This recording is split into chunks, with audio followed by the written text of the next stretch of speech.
Karachi board का 2014 private question number 8 है और इसमें हमें लेजर्स दिए हुए हैं रजा एंड कंपनी के दिसंबर 31 2013 पे। चलिए इसको सॉल्व करते हैं। कंपनी का नाम है Raza and company.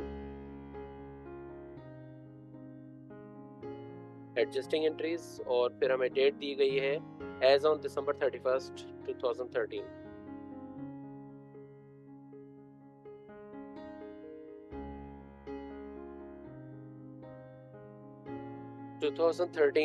December 31। Adjusting entries पे आता हूँ मैं डायरेक्ट। हमें डेबिट बैलेंसेस दिए हुए, क्रेडिट बैलेंसेस दिए हुए, उनका टोटल दिया हुआ है और फिर डेटा फॉर एडजस्टमेंट है। तो मैं डायरेक्ट एडजस्टिंग एंट्रीज पर आ रहा हूँ। डेटा फॉर एडजस्टमेंट में हमें सबसे पहले कह रहे हैं मर्चेंडाइज इन्वेंट्री 80,000। अब तक आप देख रहे होंगे तकरीबन हर क्वेश्चन में हमारे पास जो सबसे पहली एडजस्टिंग एंट्री आती है वो मर्चेंडाइज इन्वेंटरी की ही आती है, ठीक है। और इसको रिकॉर्ड करना बहुत आसान होता है। आप मर्चेंडाइज इन्वेंटरी को डेबिट करते हैं और इनकम समरी को क्रेडिट कर देते हैं जो अमाउंट दिया गया होता है उस अमाउंट से 80,000। तो ये एंट्री इसकी रिकॉर्ड हो गई। इसके बाद दूसरी एंट्री देखते हैं हम। Insurance expired ₹4,000। देखिए जब इंश्योरेंस एक्सपायर्ड लिखा है तो इसका मतलब पहले इसके बारे में कोई ना कोई बात की गई होगी इंश्योरेंस की। और जैसे हमें यहाँ पर दिया गया है इंश्योरेंस प्रीपेड हमें दे रहे हैं। Prepaid insurance 26,000। ये हमने एडवांस में दिया हुआ है 26,000, जिसमें से अब 4,000 रुपये हमारा एक्सपायर हो गया है, खर्च हो गया है।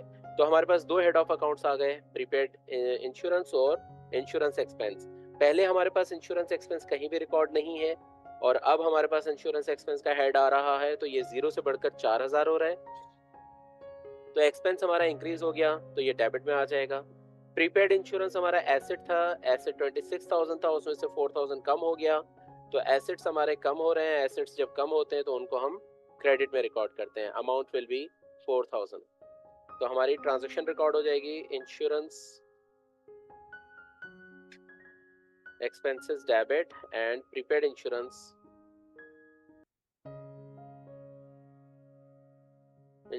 क्रेडिट 4,000। यस 4,000। नेक्स्ट ट्रांजैक्शन है हमारे पास बैड डेट एस्टिमेटेड ₹4,000। जो बैड डेट हमने एस्टिमेट किए हैं, सॉरी वो 600 है। Bad date estimated 600। Bad debts भी जिस तरह डेप्रिसिएशन की कंफर्मेंट्री होती है, मर्चेंडाइज इन्वेंटरी की कंफर्मेंट्री होती है, इसी तरह बैड डेट्स की भी कंफर्मेंट्री होती है। Bad debts expenses debit and allowance for bad debt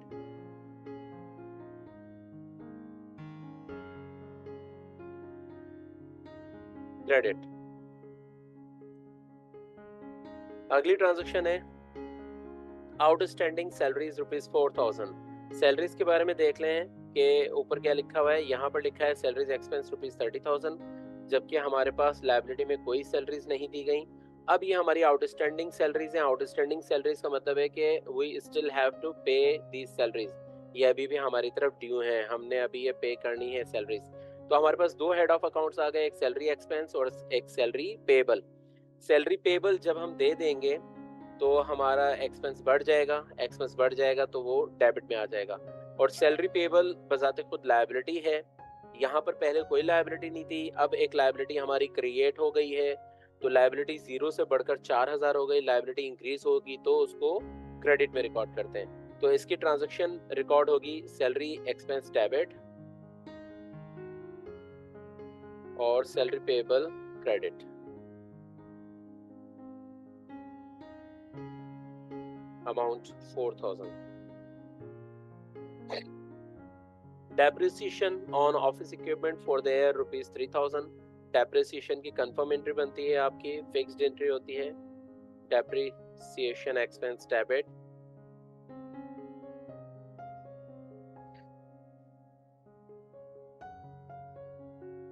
allowance for depreciation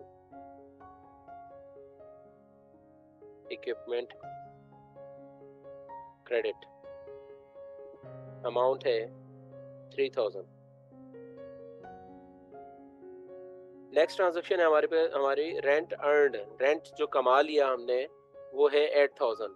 अब इसके बारे में देखेंगे कि पहले रेंट के बारे में क्या लिखा गया है। अनअर्न्ड रेंट था हमारा 32,000, यानी हमारे ऊपर एक लाइबिलिटी थी। अनअर्न्ड था, हमने पैसे ले लिए थे रेंट के लेकिन अभी कमाए नहीं थे।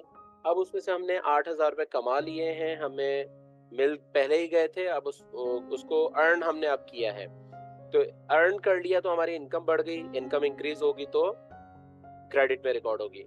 और अनअर्न्ड रेंट था 32,000, उसमें से 8,000 रुपये कम हो गए क्योंकि अब हमने वो अर्निंग कर लिया, अब वो अनअर्न्ड 8,000 नहीं रहे, तो हमारा अनअर्न्ड रेंट डिक्रीज हो गया। अनअर्न्ड लाइबिलिटी होता है, लाइबिलिटी डिक्रीज होगी तो डेबिट में रिकॉर्ड होगी।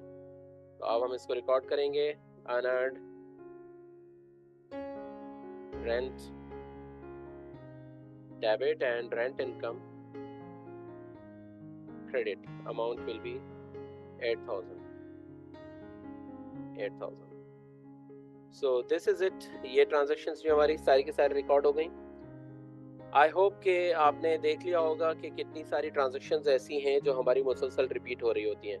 देखिए इसमें मर्चेंडाइज इन्वेंट्री की transaction as it is repeat होती है, बैड डेट एक्सपेंसेस की ट्रांजेक्शन बाज़ वक़्त होती है या नहीं होती, डेप्रिसिएशन की ट्रांजेक्शन तो हमेशा होती ही है।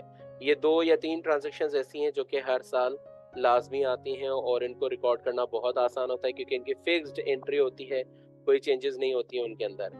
फिर हमारे पास सैलरीज की एंट्री आ जाती है, बाज़ वक़्त उसमें सैलरी पेएबल होता है, आमतौर पर सैलरी पेएबल होता है जो कि हमने पे नहीं किया होता और अब हमने पे करना है। इसी तरह इंश्योरेंस या हमारे ऑफिस सप्लाईज के बारे में होता है कि पहले से हमारे पास रखे हुए थे या हमने प्रीपेड दिया हुआ था इंश्योरेंस, अब उसमें से एक्सपेंस हो गया है, उसको हमने एडजस्ट करना होता है, उसको रिकॉर्ड करना होता है। तो ये 4, 5, 6 एंट्रीज हैं जो हर साल रिपीट होकर आ रही होती हैं। अब तक हमने जितने क्वेश्चंस किए हैं, अगर आप इन तमाम क्वेश्चंस की अच्छी प्रैक्टिस कर लेंगे और उसके बाद फिर आप खुद से बाकी क्वेश्चंस की प्रैक्टिस करेंगे, तो मुझे उम्मीद है कि आप इंशाल्लाह बहुत अच्छे नंबर लेकर आएंगे। बहुत शुक्रिया स्टूडेंट्स। अब तक जितना कुछ हमने पढ़ा है उसमें से अगर आपको कोई सवालात हो तो आप कमेंट्स में हमें वो सवालात भेज सकते हैं। अपना बहुत सारा ख्याल रखें, हमें अपनी अपनी दुआओं में याद रखें। इंशाल्लाह आपसे मिलते हैं अगली क्लास में एक नए टॉपिक के साथ। अल्लाह हाफिज़।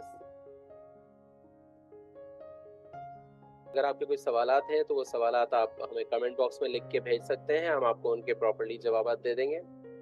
Thank you very much students. अपना बहुत सारा ख्याल रखें, अपने वालिदैन का ख्याल रखें और अपने दोस्तों का, अपने आसपास रहने वालों का, सबका बहुत ख्याल रखें और हमें भी अपनी दुआ में याद रखें।